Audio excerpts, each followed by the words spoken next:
প্রিয় শিক্ষার্থীবৃন্দু, আসসালামু আলাইকুম। আমি একে আজাদ, আজাদ 25 এর পক্ষ থেকে জানাই অনেক অনেক স্বাগতম।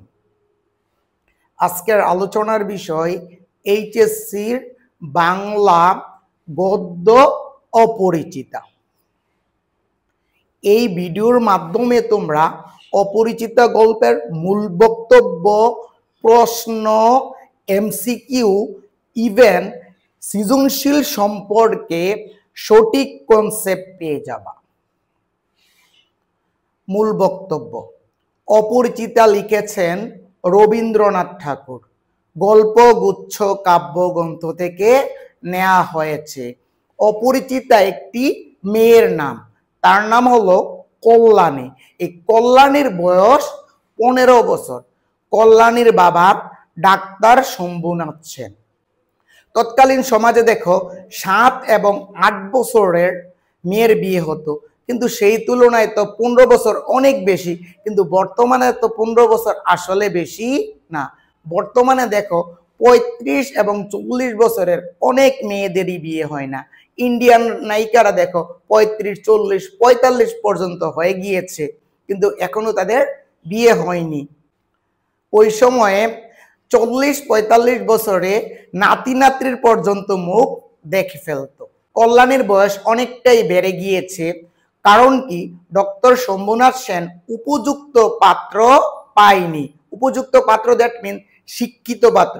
যদিও শিক্ষিত পাত্র ওই সময় পাওয়া যেত, কিন্তু তখন পণের টাকা, দ্যাট মিনস ডৌরি মানে যৌতুকের টাকা ছিল অনেক বেশি।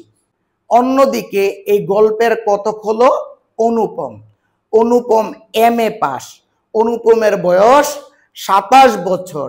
অনুপমের যখন বিয়ে ঠিক হয় তখন তার বয়স ছিল 23 বছর। এই অনুপম ছিল ব্যক্তিত্বহীন এবং সে কি করতে পারতো না? অন্যায়ের প্রতিবাদ করতে পারতো না।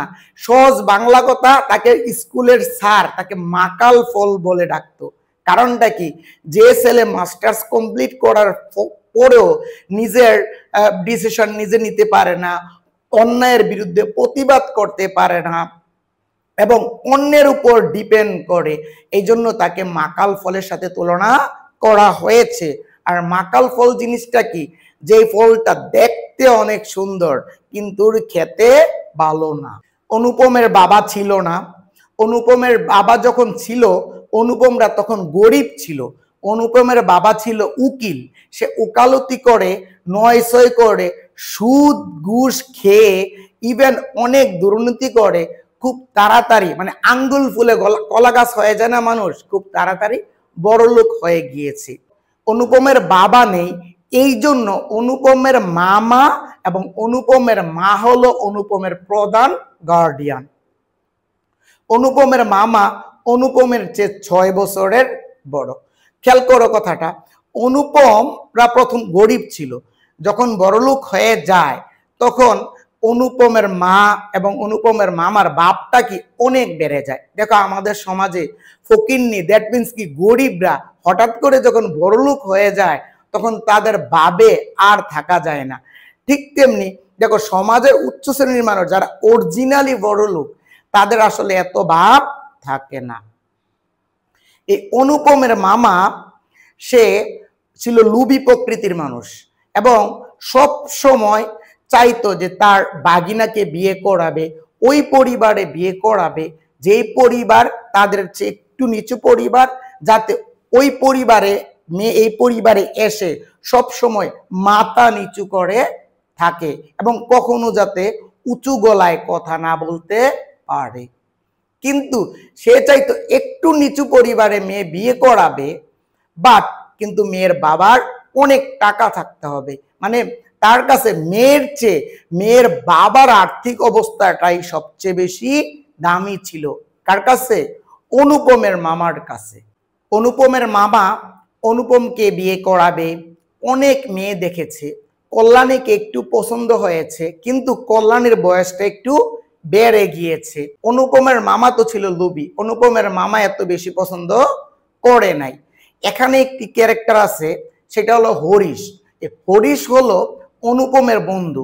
হরিশ কানপুরে থাকে, হরিশ চাকরির জন্য এখানে কানপুরে থাকে। অনুপমের মামার সাথে হরিশের খুব ভালো সম্পর্ক। হরিশ কি করে, যে কোনো সময় সহজে আসর জমাইতে পটু। আসর জমাইতে পটু মানে কি, সকলের সাথে সহজে মিশতে পারে, সবাইকে হাসাতে পারে এবং হাসি খুশির একটি রহস্যময় মানুষ এবং যে কোনো সমস্যা সহজে সমাধান করতে পারে।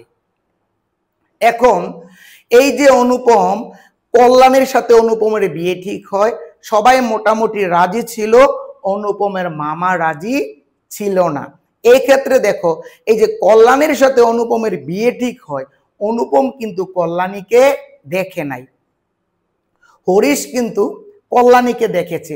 হরিশ কল্যাণীকে দেখে অনুপমকে এসে বলে যে দোস্ত, মেয়েটা একটা খাসা, ওই বন্ধুদেরকে যেভাবে বলে মেয়েটা একটা খাসা, সুপার, দেখতে অনেক সুন্দর, সেই এরকম বলে না, জাস্ট এরকম বলছে, মেয়েটা অনেক খাসা, দেখতে অনেক সুন্দর সেই।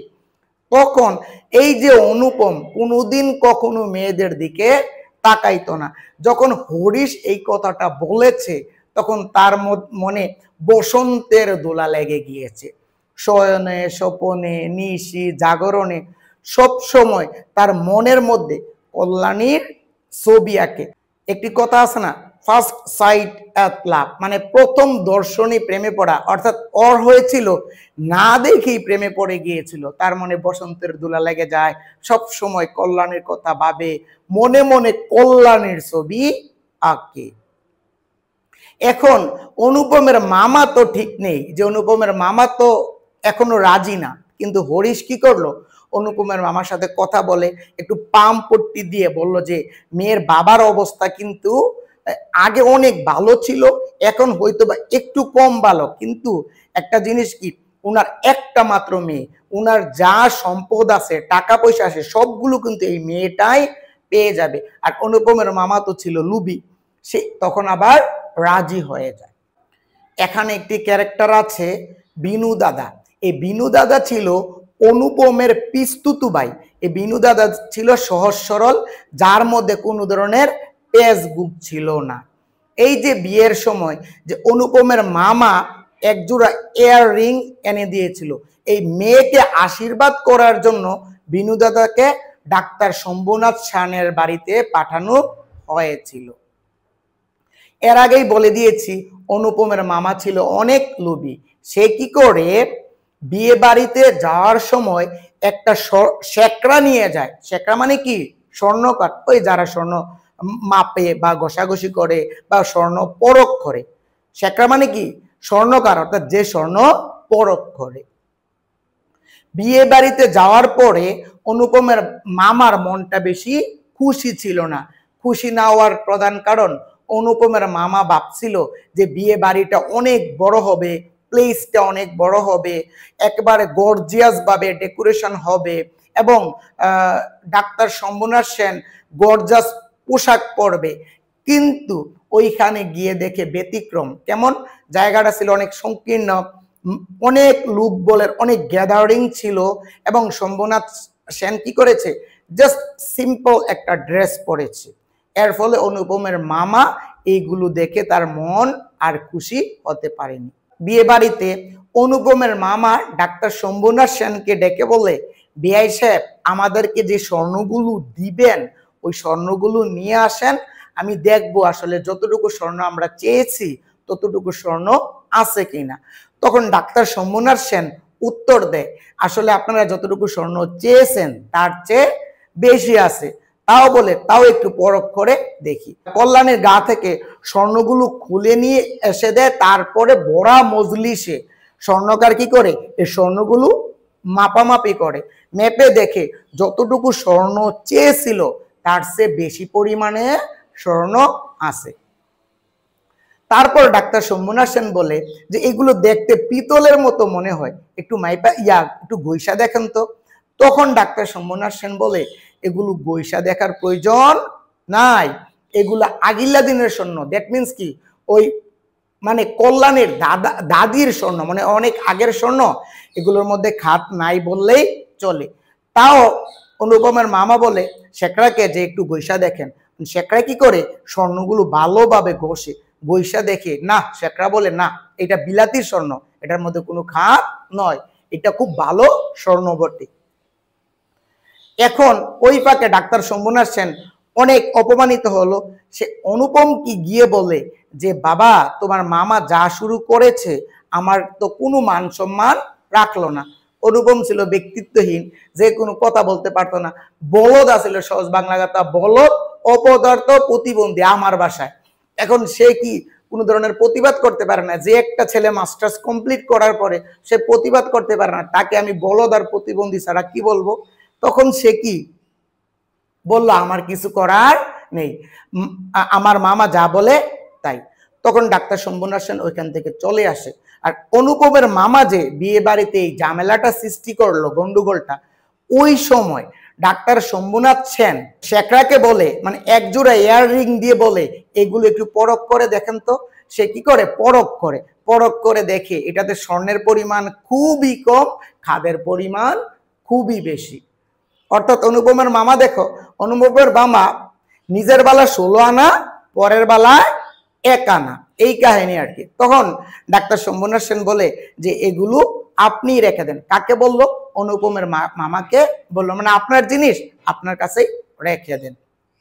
ডাক্তার শম্ভুনাথ সেন তো অনেক ভদ্র মানুষ ছিলেন। তিনি কি করলেন? সবাইকে সুন্দরভাবে ভালোভাবে খাওয়া দাওয়া করে তখন অনুপমের মামাকে বলে, বেআই সাহেব আপনাদের গাড়িগুলো কোথায়? আপনাদের যাওয়ার সময় হয়ে গিয়েছে। তখন অনুপমের মামা বলে, বেআই সাহেব আপনি কি আমার সাথে মস্করা করতেছেন? তখন ডাক্তার শম্ভুনাথ সেন বলে, আমি কি মস্করা করব, যা করার তো আপনি করলেন। যথারীতি বিয়ে ভেঙে গেল। যখন অনুপমের বিয়ে ঠিক হয়েছিল তখন তার মনে কি লেগেছিল? বসন্তের দোলা লেগে গিয়েছিল। হঠাৎ করে যখন বিয়ে ভেঙে গেল, বসন্তের দোলা ছুটে গেল, তখন তার মনে ওই যে কই মাছ যখন চুলার মধ্যে দিলে এমনি ছ্যাঁত করে না, তখন তার বুকের মধ্যে এমনি ছ্যাঁত আওয়াজ করতে শুরু করলো। একদিন ট্রেনের মধ্যে অনুপম এবং অনুপমের মা ট্রেনের মধ্যে উঠতেছিল। ওই সময় কল্যাণী এবং কল্যাণীর বান্ধবীরা বসে আড্ডা দিতেছিল। মেয়ের একসাথে হলে তারা বসে বসে অনেক কিছু বলে, দুষ্টামি করে। এইটা দেখে অনুপমের মা বলে, ওই এই যুগের মেয়েরা কত খারাপ, আমরা কত ভালো ছিলাম। ওই সময় কল্যাণী উইঠা আইসা অনুপমের মার লাকেজটা কাছে আইনা দেয়। তখন অনুপমের মা বলে, আরে মেয়েটা তো অনেক ভালো। জিজ্ঞাসা করে, মা তোমার নাম কি? তখন সে বলল কল্যাণী। যখন কল্যাণী বলল, অনুপম কিন্তু পাশে ছিল, অনুপম কিন্তু নামটা জানতো, বাবার নাম জানতো, বাট কল্যাণীকে কখনো দেখিনি। যখন বলে কল্যাণী তখন তার মনের ভিতরে একটু মুচড় দিয়ে ওঠে। তারপরে জিজ্ঞাসা করলে, মা তোমার বাবার নাম কি? যখন বলল ডাক্তার শম্ভুনাথ সেন, তখন অনুপম বলল, আল্লাহ আমি কি ভুল করলাম, এত সুন্দর মেয়েটাকে বিয়ে করলাম না। আবার বিয়ের প্রস্তাব দেয়। যখন বিয়ের প্রস্তাব দেয় ডাক্তার শম্ভুনাথ সেন রাজি হয়, কিন্তু কল্যাণী কি করেনি? রাজি হয়নি। কল্যাণী স্থির করলো যে যারা টাকা পয়সার জন্য পড়াশোনা করতে পারে না তাদেরকে ফ্রি পড়াবে। দ্যাট মিনস কি, নারীদেরকে শিক্ষায় শিক্ষিত করবে। তাহলে এই যে বিয়েটা ভেঙে গেল, এই বিয়েটা ভেঙে যাওয়ার জন্য কে দায়ী? এটা কি অনুপম দায়ী, না অনুপমের মামা দায়ী, না ডাক্তার শম্ভুনাথ সেন দায়ী, না কল্যাণী দায়ী? অনেকে বলবা যে স্যার অনুপম দায়ী, অনেকে বলবা যে ওর মামা দায়ী। আসলে কিন্তু কেউ দায়ী না। কারণটা কি? একমাত্র দায়ী হলো ডৌরি সিস্টেম। দ্যাট মিনস কি, যৌতুক। যদি যৌতুক না থাকতো তাহলে বিয়ে বাড়িতে গন্ডগোল হতো না, বিয়ে বাড়িতে স্বর্ণ মাপামাপি করতো না, বিয়েটাও কি ভেঙে যেত না। তাহলে আমরা এই গল্প থেকে শিখলাম, যৌতুক আমাদের সমাজের একটি অভিশাপ। যৌতুকের কারণে আমাদের সমাজের অনেক মেয়েদের বিয়ে ভেঙে যায়। ইভেন বিয়ে হওয়ার পরেও শ্বশুর বাড়িতে শ্বশুর, শাশুড়ি এবং ইভেন হাজবেন্ডেরও অত্যাচার শিকার হতে হয়, এবং অনেক মেয়ে অল্প বয়সে তাদের প্রাণ হারায়, আত্মহত্যা করতে হয়, ইভেন কি স্বামীর বাড়িতে অনেক অত্যাচারিত হয়ে মারা যায়। তাই যৌতুক আমাদের সমাজে একটি অভিশাপ। আমাদের প্রতিজ্ঞা নিতে হবে, আমরা যৌতুক দিব না, যৌতুক নিব না। আর যারা যৌতুক দেয় অথবা যৌতুক নেয় তাদের বিরুদ্ধে আইনানুগ ব্যবস্থা গ্রহণ করব।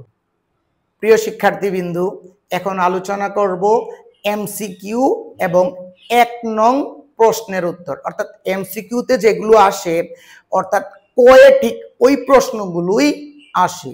একটু মনোযোগ সহকারে শুনবা। এগুলো আলোচনা করার পূর্বে আমি একটি কথা বলবো, সেটা হলো এইচএসসির এটা হলো আমার ফার্স্ট ভিডিও। ইনশাআল্লাহ নেক্সট টাইমে সবগুলো অধ্যায়ের চ্যাপ্টার ওয়াইজ ভিডিও পেয়ে যাবা। তোমরা আমার চ্যানেলটি সাবস্ক্রাইব করে নিবা, সাবস্ক্রাইব করে নিয়ে পাশে থাকবা। কল্যাণীর বয়স 15 বছর। ওই সময় 7 থেকে 8 বছরের মেয়েদের বিয়ে দেয়া হতো। কল্যাণীর বাবার নাম ডাক্তার শম্ভুনাথ সেন। অনুপমের বাবা উকিল ছিলেন। অনুপমের মামা অনুপম থেকে 6 বছরের বড় ছিলেন। অনুপমের পিস্তুতু ভাইয়ের নাম ছিল বিনু দাদা। অপরিচিতা গল্পটি লিখেছেন রবীন্দ্রনাথ ঠাকুর। গল্প গুচ্ছ কাব্যগ্রন্থ থেকে নেওয়া হয়েছে এবং রবীন্দ্রনাথ ঠাকুরের ছদ্মনাম হলো বানু সিংহ। 1913 সালে রবীন্দ্রনাথ ঠাকুর গীতাঞ্জলি কাব্যগ্রন্থ লিখে নোবেল পুরস্কার পান এবং 15 বছর বয়সে বনফুল কাব্যগ্রন্থ লিখেন। শেষের কবিতা একটি কবিতা মনে হলেও শেষের কবিতা ছিল তার একটি বিখ্যাত উপন্যাস। হরিশ ছিল অনুপমের বন্ধু, সে কানপুরে চাকরি করেন। গল্পের কথক ছিল অনুপম। মাস্টার মশাই অনুপমকে মাকাল ফল বলে ডাকত। সে ছিল ব্যক্তিত্বহীন এবং কোনো ধরনের অন্যায়ের বিরুদ্ধে প্রতিবাদ করতে পারত না। অনুপমের বয়স ছিল 27 বছর। অনুপমের বিয়ের সময় বয়স ছিল 23 বছর। দেখো আরেকটি কথা বলি, অনুপমের মামার কিন্তু বয়স উল্লেখ নেই। যেহেতু অনুপমের বয়স 27 বছর, তাহলে অনুপমের মামা 6 বছরের বড়, তাহলে অনুপমের মামার বয়স কত হবে? 33 বছর। কল্যাণীকে আশীর্বাদ করা হয়েছিল এক জোড়া ইয়ার রিং দিয়ে, যার মধ্যে খাদের পরিমাণ ছিল অনেক বেশি। কল্যাণীকে আশীর্বাদ করার জন্য শম্ভুনাথ সেনের বাড়িতে পাঠানো হয়েছিল বিনু দাদাকে।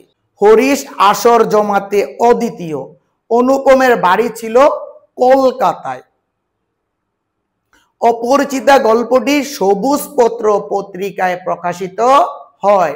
কল্যাণী কানপুর স্টেশনে নেমে ছিল। বেয়াই সম্প্রদায়ের তেজ থাকা দোষের। বেয়াই সম্প্রদায়ের কি থাকা দোষের? তেজ থাকা দোষের। বর যাত্রীর দল দক্ষ যজ্ঞের পালা সেরে বের হলো। তাহলে বরযাত্রী দল কিসের পালা সেরে বের হলো? দক্ষ যজ্ঞের, মনে রাখবা, দক্ষ যজ্ঞের পালা সেরে বের হলো। এখন ক্ষয়ের জন্য তোমাদের যেই প্রশ্নগুলো ভেরি ভেরি ইম্পর্টেন্ট, যেইগুলো ক্ষতে আসে ওইগুলো আলোচনা করে দিচ্ছি, মনোযোগ সহকারে শুনবা। আশা করি তোমরা বই না পড়ো, ইনশাল্লাহ পরীক্ষায় যেখান থেকে প্রশ্ন আসুক না কেন ইজিলি আনসার করতে পারবা।